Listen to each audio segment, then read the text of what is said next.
Hello everyone, welcome to my channel. और बताइए कैसे हैं आप सब। तो चलिए आज एक और स्टोरी आपके साथ शेयर करते हैं। स्टोरी बहुत ही इंटरेस्टिंग है, एकदम से हटके है, यूनिक है, मतलब बहुत ही अलग सी स्टोरी है। एक लड़का जो क्रॉस ड्रेसर नहीं था और उसको ऐसा कोई शौक नहीं था, उसके मन में कभी ऐसा कुछ आया भी नहीं, बट फिर भी उसको लगातार लेडीज के कपड़े वेयर करने पड़े और उसने 1 मंथ तक लगातार लेडीज ड्रेसिंग की और उसके बाद आज उसको ये चीज अच्छी लगने लगी है।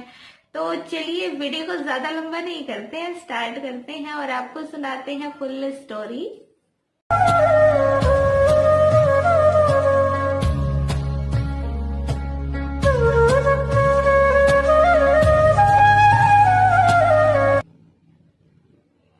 स्टोरी है ये रीचा की।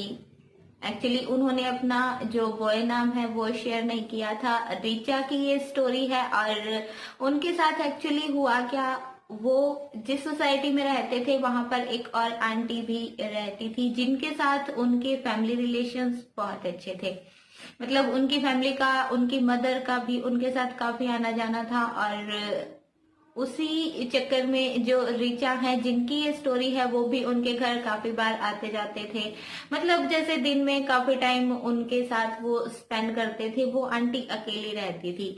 रीचा के घर में उसके फादर, उसकी मदर और वो खुद ही थे।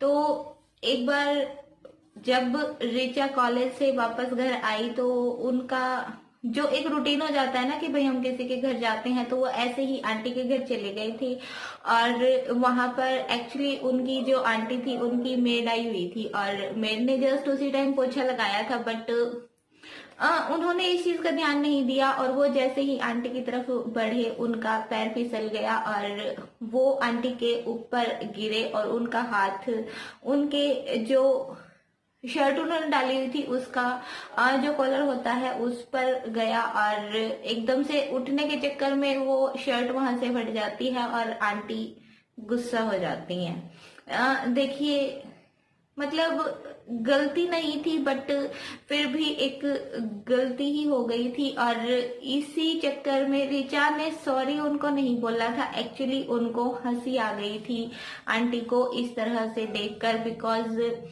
शर्ट फट गई थी तो आंटी ने जो अंडरगारमेंट्स वगैरह डाले हुए थे वो उनको शो हो गए थे और वो एकदम से हंसने लगे थे।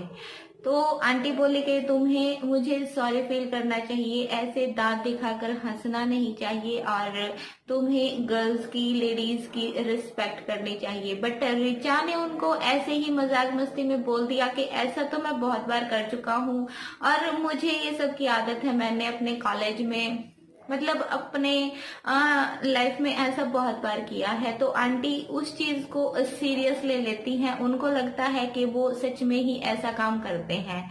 वो एकदम से गुस्सा हो जाती हैं और उनको बोलती हैं कि या तो तुम मुझे सॉरी फील करो या ये सब मैं तुम्हारी मॉम को बता दूंगी।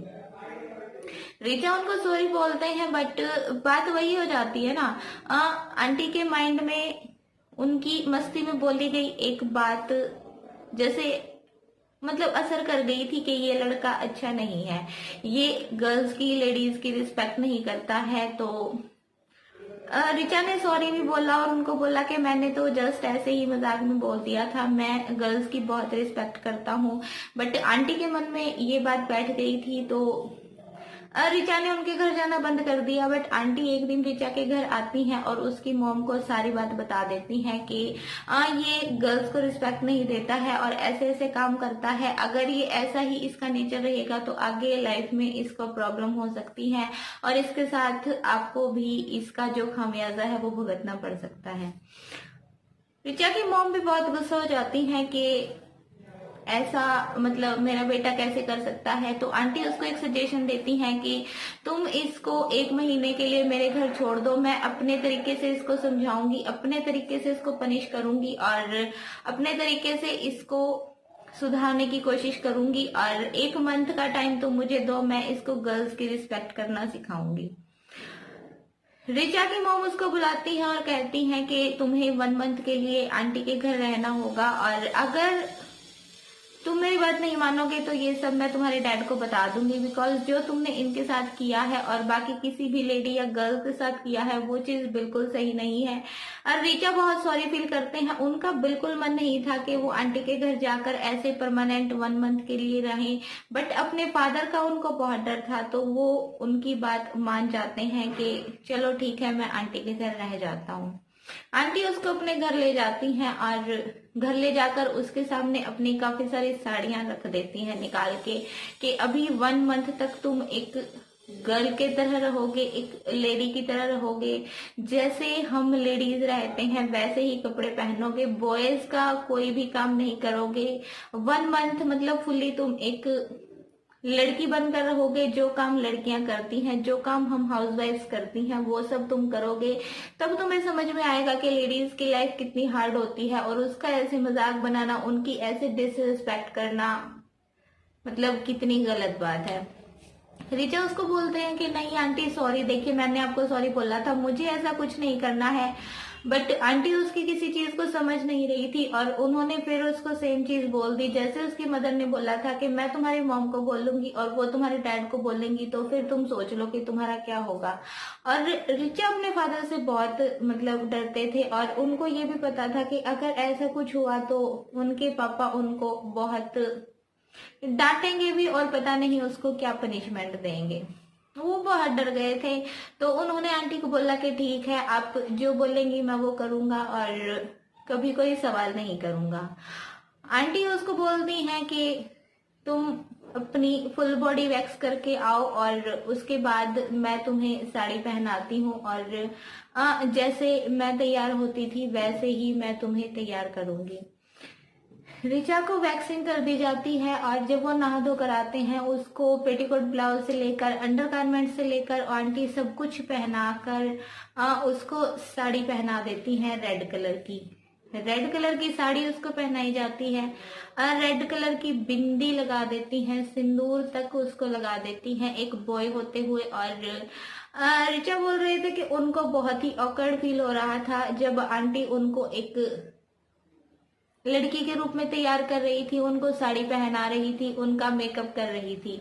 मतलब एकदम से उन्होंने उसको फुल रेड जो कलर होता है उसके साथ उसको कवर कर दिया था। एकदम से रेड कलर की हर चीज रिचा को पहना दी गई थी, रेड साड़ी, रेड बिंदी, रेड लिपस्टिक और हाथों पे पैरों पे नेल पेंट भी उनके लगा दी गई थी। रिचा को बहुत शर्म आ रही थी। मतलब उनको एकदम से फुल्ली एक जैसे न्यूली मैरिड जो लड़की होती हैं रेड कलर ज्यादा वेयर करती हैं उसी तरह से आंटी ने उनको तैयार कर दिया था और एकदम से फुल उनको तैयार करके पैरों में पायल तक पहना के मतलब हर चीज उनको पहनाकर उसके बाद उसको किचन में काम करने के लिए भी बोला था। रिचा ने बोला कि मुझे घर के काम का कोई एक्सपीरियंस नहीं है तो उन्होंने बोला कि जब हम ये सब कर सकते हैं तो तुम क्यों नहीं कर सकते हो, और जब तुम लड़कियों का हम फीमेल्स का मजाक बना सकते हो तो तुम्हें ये सब करना ही होगा, सीखना ही होगा चाहे जो भी हो।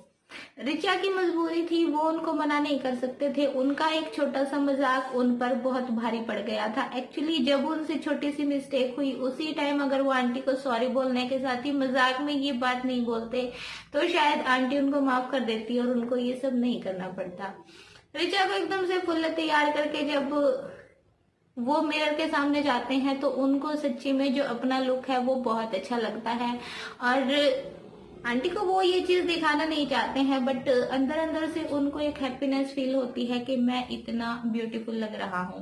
और आंटी ने उनको एक चीज और बोली कि तुम एक लड़के की तरह बिहेव नहीं करोगे, जैसे बॉयज बोलते हैं मैं ये खाऊंगा करूंगा, ऐसे नहीं बोलोगे तुम एक लड़की की तरह। तुम रिचा उनको बना दिया गया तो तुम एक लड़की की तरह बिहेव करोगे, तुम्हें कोई भी काम होगा तो तुम यही कहोगे कि मैं ये करूंगी, या मतलब तुम एक लड़की की तरह बात करोगे, लड़के की तरह नहीं करोगे। उसके बाद से उस दिन से लेकर 1 महीने तक आंटी ने उससे घर के सब काम करवाए, जिसको बोलते हैं झाड़ू पोछा, किचन का काम, मतलब घर के जितने भी काम होते हैं सब करवाए और उसको 1 मंथ तक प्रॉपरली लगातार एक लड़की की तरह रहना पड़ा, एक लड़की की तरह आउटफिट उसको वेयर करने पड़े, एकदम से फुल्ली जो मेकअप होता है वो करके उसने पूरा मंथ आंटी के घर में स्पेंड किया।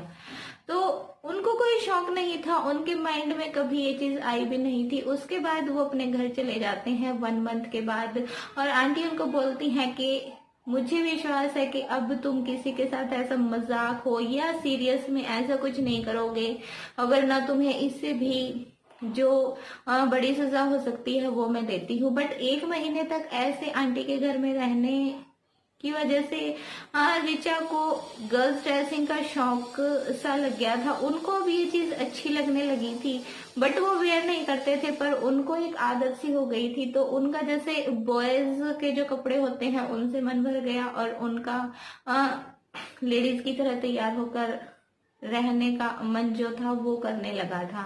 तो ये थी रिचा की स्टोरी। आपको कैसी लगी ये कमेंट बॉक्स में बताइएगा। अगर अच्छी लगी हो तो लाइक कर दीजिएगा, शेयर कर दीजिएगा, चैनल को सब्सक्राइब कर लीजिएगा। और इसी के साथ आपको मिलेंगे नेक्स्ट टाइम। तब तक के लिए bye bye, take care and thank you so much for watching.